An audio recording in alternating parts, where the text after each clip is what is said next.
kayo po, Father God, ang magbigay sa amin ng pag-unawa. At Lord, hayaan nyo na manatili ang mga salitang ito sa aming mga puso na maging panghahawakan namin, Lord, sa araw-araw sa aming pamumuhay sa mundo ito. Kaya salamat po, Lord, as we entrust everything in your mighty name.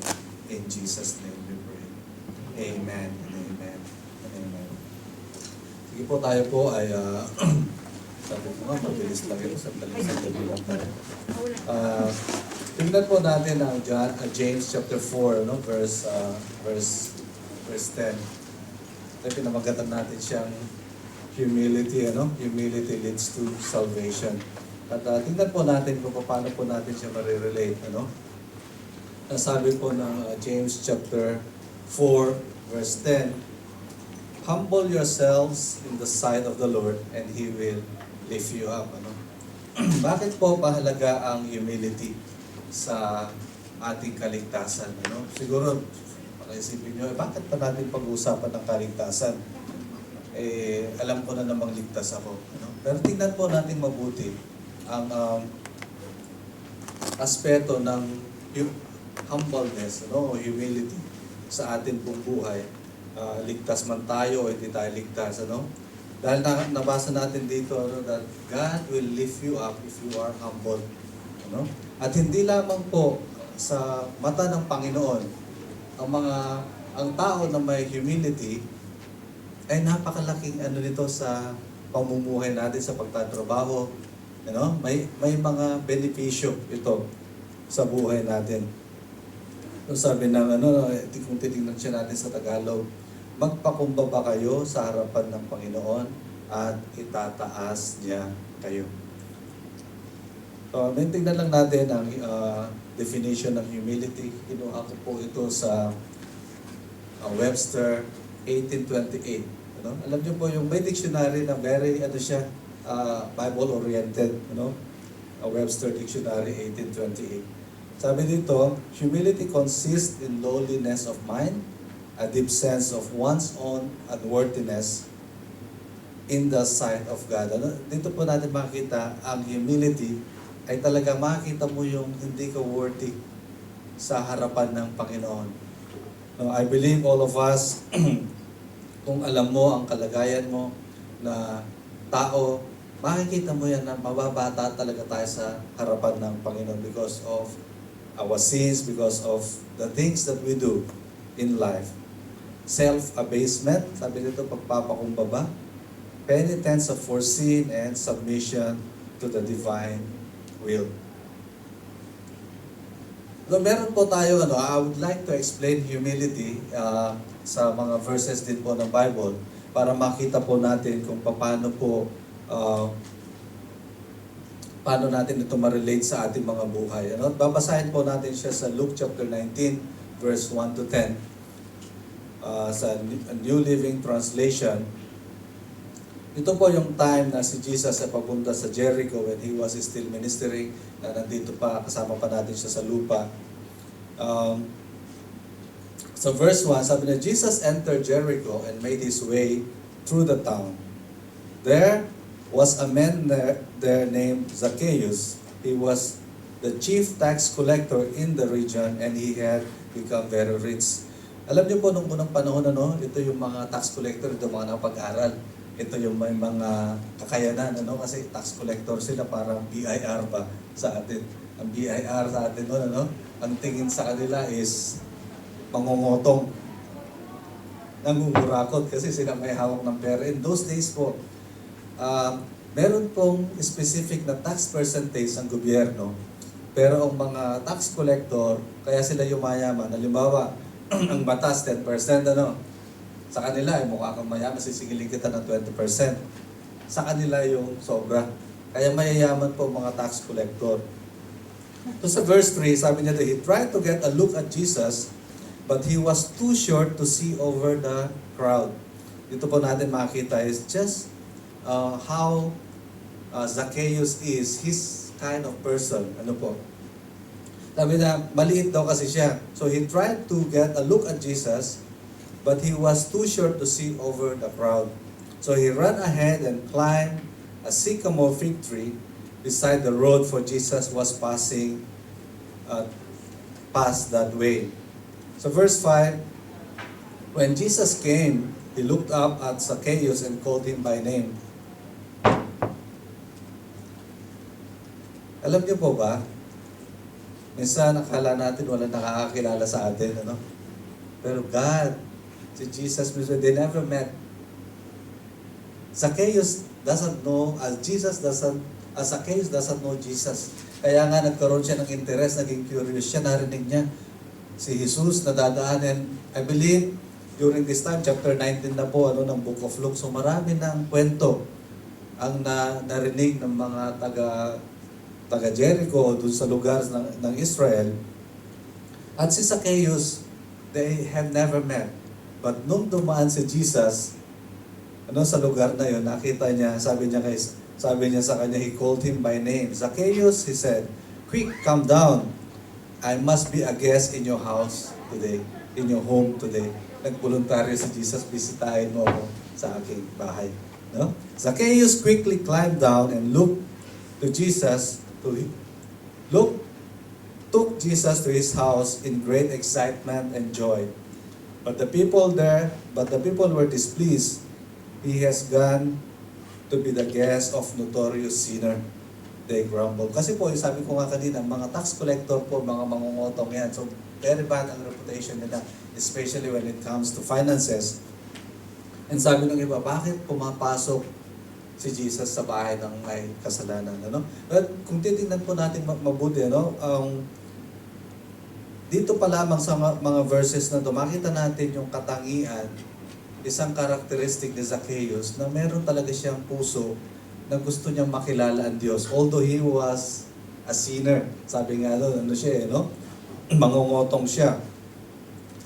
But one thing about Jesus is that kung ikaw na tao ay interesado na lumapit sa Kanya, mas interesado siya sa iyo. And He knows those people na gustong lumapit sa Kanya. Nakita natin dito, sabi niya, when Jesus came, He looked up at Zacchaeus and called him by name. Zacchaeus, he said, "Quick, come down, I must be a guest in your home today." So Zacchaeus quickly climbed down and took Jesus to his house in great excitement. But the people were displeased. He has gone to be a guest of a notorious sinner. Verse 8, dito makita natin na nasa verse 8, yung parang pagbabago ng eksena.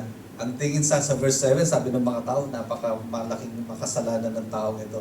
But sa verse 8, yung pagpasok pa lang sa bahay ni Zacchaeus, ni Jesus, sa bahay ni Zacchaeus, nagbigay ito ng isang pagbabago sa pananaw at buhay at sa puso ni Zacchaeus. Sabi na dito, meanwhile, Zacchaeus stood before the Lord and said, "I will give half my wealth to the poor, Lord. And if I have cheated people in their taxes, I will give them back 4 times as much." Praise God, mabe-bless pa yung mga ninakawan niya dati. Kasi kikita sila. Kung ninakawan sila ng 10%, i-multiply yun by 4. Yun ang ibabalik ni Zacchaeus sa kanila. So, isipin niyo po, pag si Jesus pala pumasok sa buhay ng isang tao, na nandyan ang humility, ang dami na babago at marami na aapektuhan sa pagbabago ng tao. Amen? Amen? Dito, kung babalikan natin uli yung time na si Zacchaeus ay umakyat po ng puno sa kanyang estado sa lipunan bilang tax collector, mayaman na tao, napaka-degrading yung siya ay aakyat sa puno para makita lang niya ang isang tao. But he did that because he's very interested in Jesus. Tinanggal niya ang kanyang pride bilang isang mayaman, para makita lamang si Jesus. And that was honored by Jesus. So pagdating dito sa verse 8, makita natin yung talagang change sa puso ni Zacchaeus. At siya mismo ang nagsabi kay Jesus na, "I will give half my wealth to the poor. And if I cheated people on the taxes, I will give them 4 times as much." Sa verse 9, sabi ni Jesus, "Salvation has come to this home today. For this man has shown himself to be a true son of Abraham. You know? Salvation has come. Isipin niyo po, yung pagpapapasok ni Zacchaeus dahil sa kanyang humility kay Jesus. Ano ko kasi kung isipin mo, yung ibang mga tax collector, ayaw nilang papasukin si Jesus siguro. But this Zacchaeus put himself in that position na nagpakumbaba siya, and he accepted Jesus with joy and excitement sa kanyang bahay. Kung imagine nga natin, alam mo na ang Diyos ay dumating sa bahay. Ano ba yung klaseng feeling yun? Grabe siguro. Ewan ko kung grabe siguro ang naranasan niya. Kasi sometimes even in a place like this, papasok ka sa panambahan ng Panginoon, makakaramdam ka na ng movement ng Holy Spirit. Ito pa kaya, Jesus in person, nasa bahay niya. So grabe siguro ang naramdaman ni Zacchaeus. And that actually changed his heart and his mind. Ano po? Kaya makita natin dito mga kapatid, yung humility actually leads Zacchaeus to be saved, to his salvation. At hindi lamang siya, kundi pati ang kanyang buong household. Lahat ng mga nasa bahay ay nagkaroon din ng salvation dahil dito sa pagdating ni Jesus sa kanilang bahay. And dito po sa verse na ito, napaka-clear na ang humility natin ay maglilid sa atin sa ating kaligtasan. Hindi lamang sa kaligtasan sa walang buhay na walang hanggan, kundi kaligtasan sa lahat ng klase ng kalagayan sa buhay. Because when you are humble, makikita ng tao yung humility mo. Sa atin na lang, sa pagtatrabaho natin sa bahay, subukan niyo po magtrabaho na may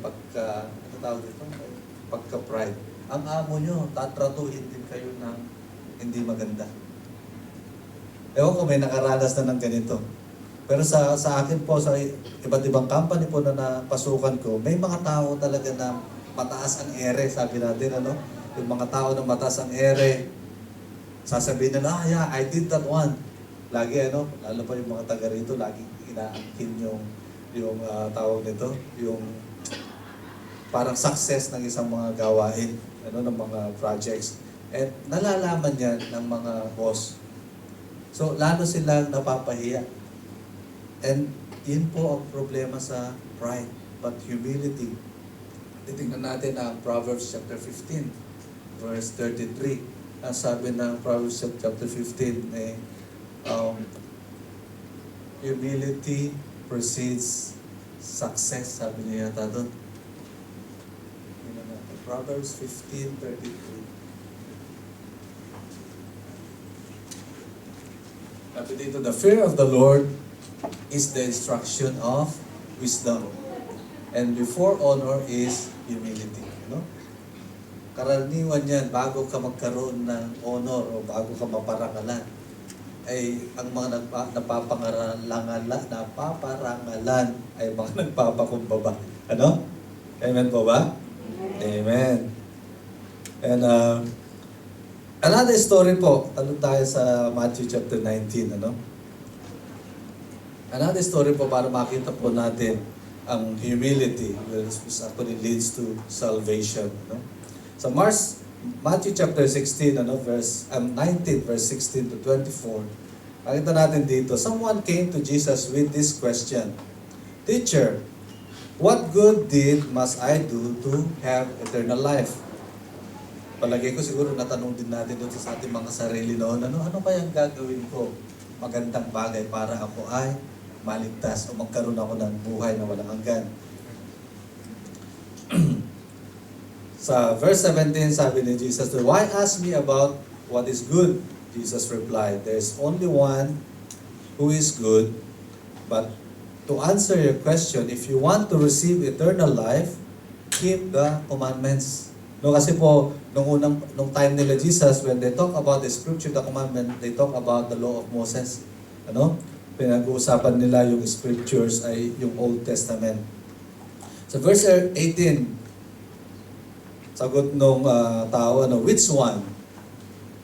Dito pa lamang makita mo may pride. Alin doon? Parang, alam ko na lahat yan. Alin doon ang hindi ko pa nagagawa? Parang ganun na sagot niya, Which one? The man asked. And Jesus replied, you must not murder, you must not commit adultery, you must not steal, you must not testify falsely. Ako, this is the 10 Commandments, ano? Na inano ni Jesus sa taong ito. Honor your father and your mother, love your neighbor as yourself. I've obeyed all these commandments, the young man replied. What else must I do?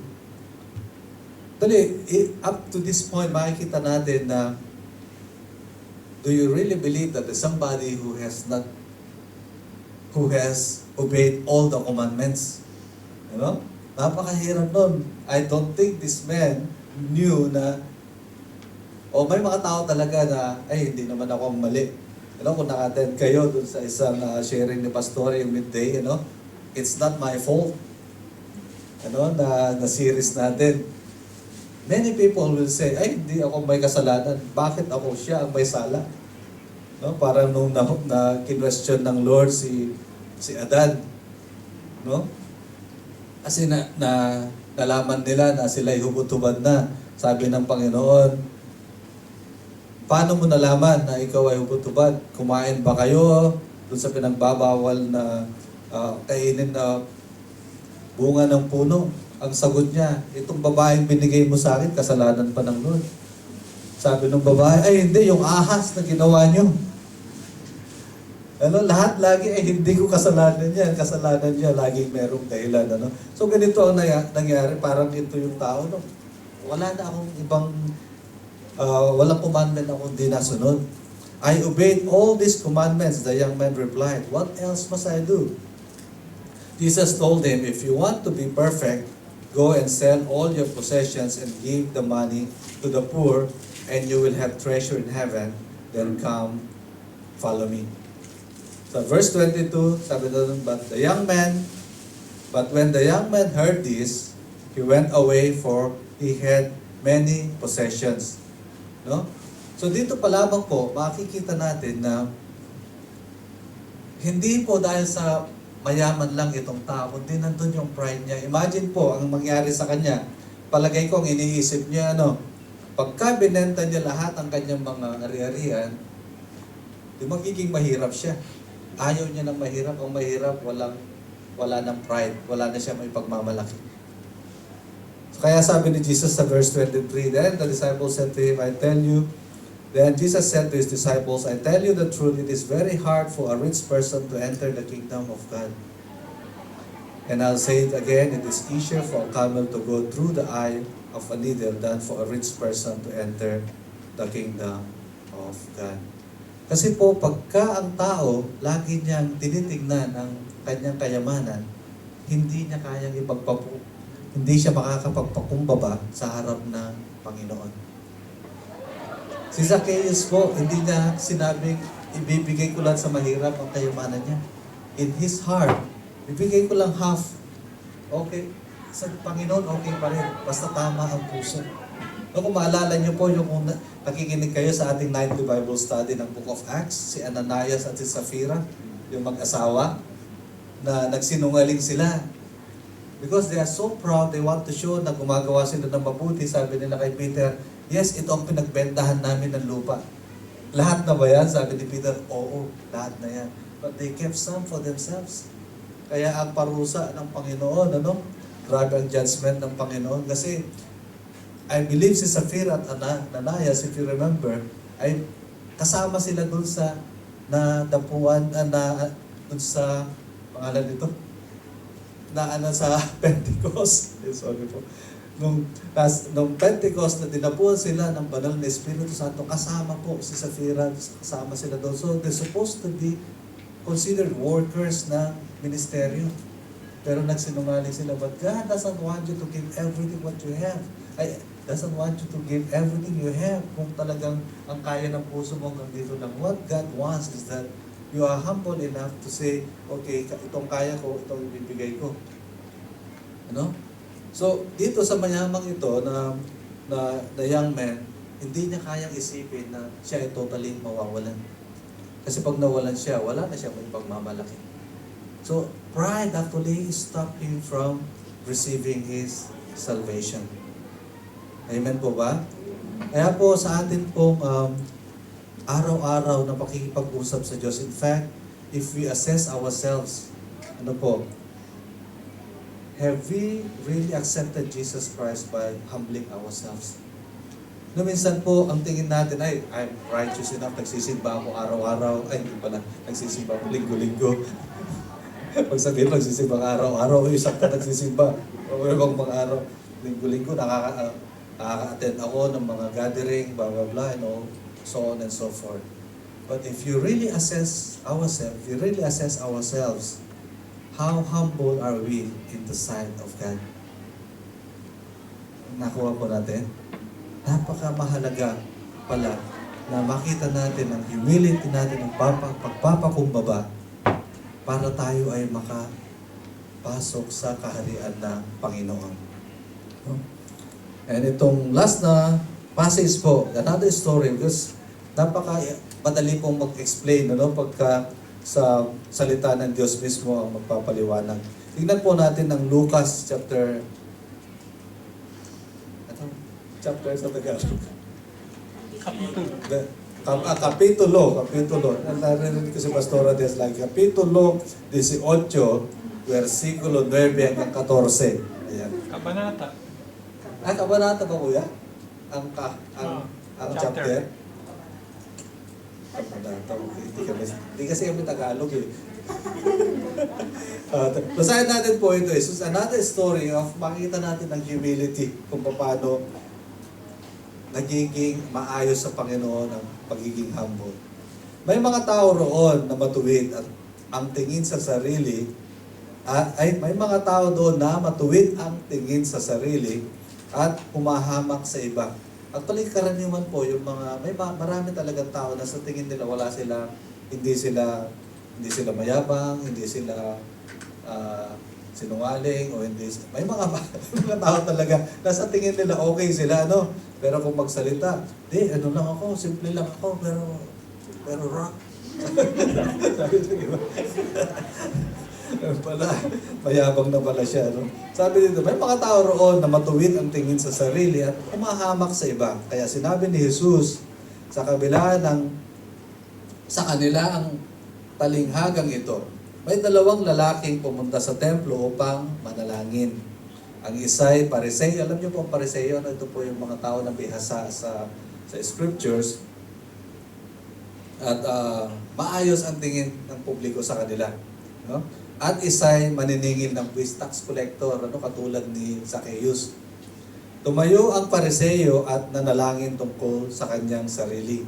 Sinabi niya, O Diyos, nagpapasalamat ako sa inyo dahil hindi ako katulad ng iba. Sana huwag tayo dito mag-pray, Lord, hindi, salamat po, hindi ako katulad ni Elika.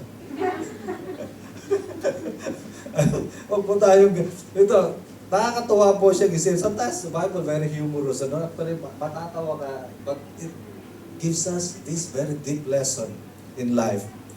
May dalawang lalaki na pumunta sa templo upang manalangin. Ang isa'y Pariseo at isa'y maniningil ng buwis. Tumayo ang Pariseo at nanalangin tungkol sa kanyang sarili.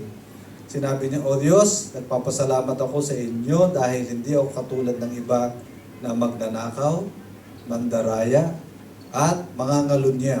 O katulad ng maniningil ng buwis na iyon, tinuro pa niya. Kilala siguro yung tax collector, lagi, nangungutong na naman na So verse 12, sabi niya, 2 beses akong nag-aayuno, nagfa-fasting pa siya. Ibig sabihin, nagfa-fasting ka at nag-aayon sa 1 linggo at nagbibigay ako ng ikapo, nagtatides pa siya. Very loyal na member ng simbahan niya. So hindi ibig sabihin pala na kahit ganun ay maging maayos ka. Verse 13, ang maniningil naman ng buwis ay nakatayo sa malayo at hindi man lamang makatingala sa langit. Dinadagukan niya ang kanyang dibdib at sinasabi, Diyos ko, mahabag po kayo sa akin na isang makasalanan. Grabe, simple lang ang prayer niya. Verse 14, sinabi ni Jesus, sinasabi ko sa inyo na ang maniningil ng buwis na iyon ay umuwing itinuring ng matuwid sa Diyos.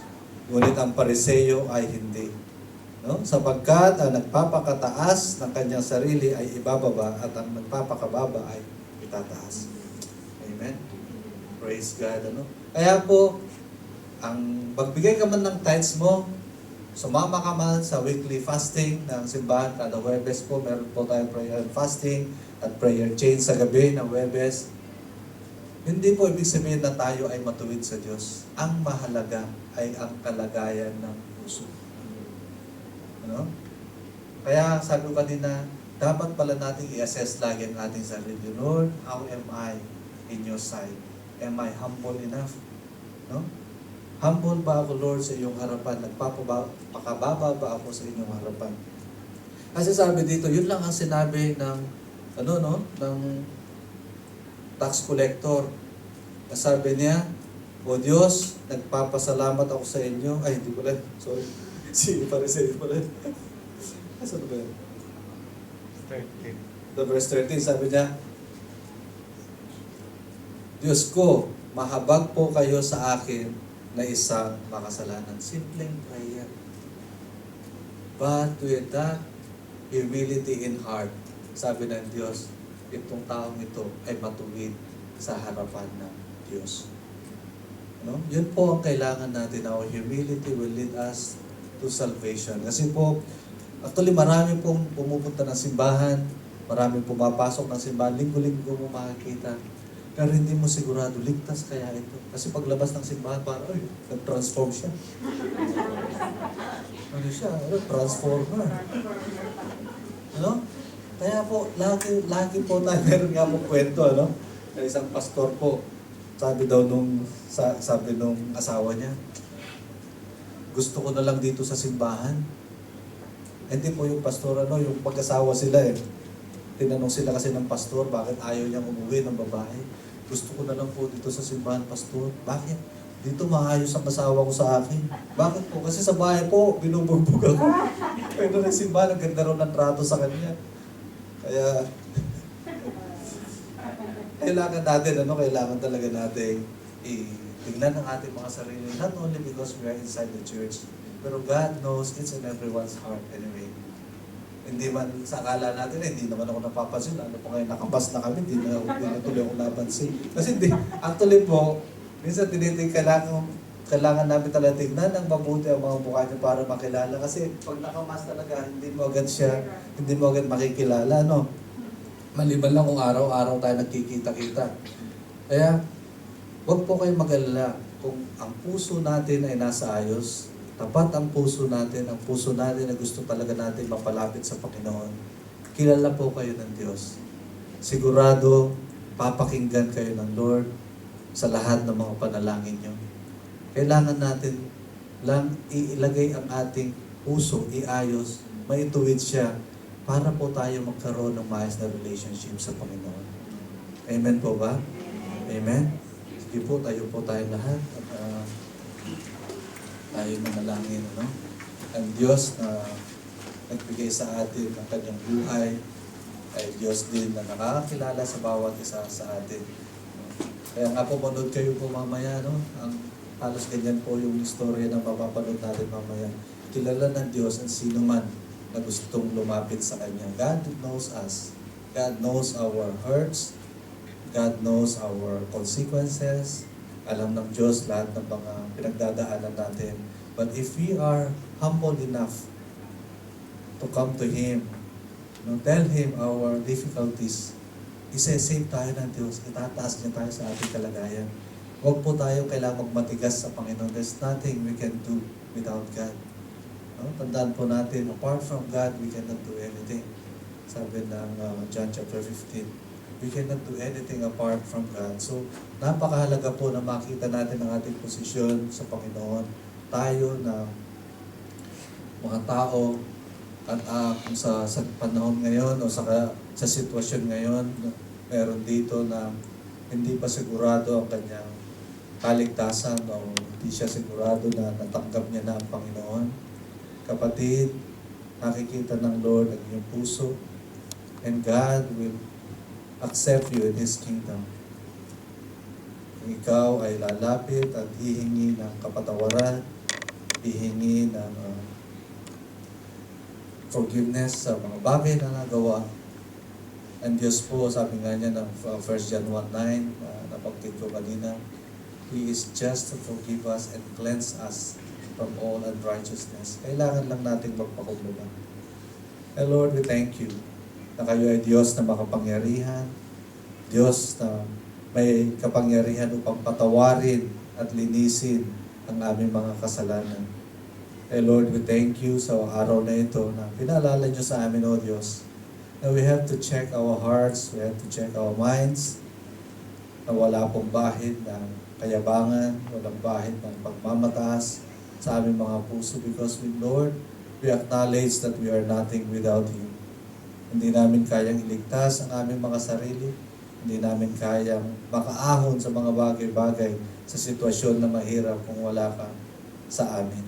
Salamat Lord dahil nangako ka na hindi nyo kami iiwan, hindi nyo kami pababayaan sa sino man Lord na merong relasyon sa inyo. Lord, kaya we thank you sa araw na ito, O Diyos. Kayo po, Father God, ang patuloy na sumama sa bawat isa as you have promised that you never leave us nor forsake us. Salamat, O Lord, na walang mahirap na bagay sa inyo. We thank you, Father God, na sa anumang klase na sitwasyon na pinagdadaanan ng bawat isa sa amin, mga bagay, Father God, na mararanasan lalo na sa panahon ito, stress sa pagtatrabaho sa bahay, stress sa pakikitungo sa mga empleyado, stress sa pakikitungo sa mga inaalagaang bata, stress sa mga trabaho na halos hindi na maubos-ubos araw-araw. Lord, nakikita niyo po lahat ng mga kalagayan ng aking mga kapatid. Lord, ganun din Father God sa mga kapatiran na may mga malaking pangangailangan para sa families sa Philippines. Lord, we thank you kasi meron kang magagawa sa financial issue na ito. Lord, we pray as well, Father God, sa kanilang mga pamilya doon na patuloy nyo rin po silang samahan at ingatan sa araw-araw. Huwag niyong hayaan, O Lord, na meron magkasakit na miyembro ng pamilya ng aking mga kapatid na nandito. And Lord, sa bawat isa, Father God, Lord, continue to strengthen us. Continue, Lord, to be with us. Continue, Lord, to give us your wisdom. And Lord, hayaan niyo, Father God, na sa araw-araw ay maranasan namin ang inyo pong pagsama, ang inyong pagpapala, ang inyo, O Lord, kalakasan, at lalong-lalo na, Lord, ang patuloy niyong pagsasaayos at paglilinis sa aming mga puso. Ay salamat po, Lord, Father God, and I release my brethren, Lord, with your blessing, ang inyong pagpapala, Lord, ang patuloy na sumama sa bawat isa sa amin. At Lord, ang inyong pagmamahal ay aming maranasan, ang inyong pong pag-asa ay amin pong makita, Father God, na sa inyo po, Lord, merong purpose ang aming mga buhay. Sa inyo po, Lord, merong kabuluhan ang aming mga buhay. Salamat po, Lord, as we entrust to you everything in the mighty name of Jesus, our Lord. Amen.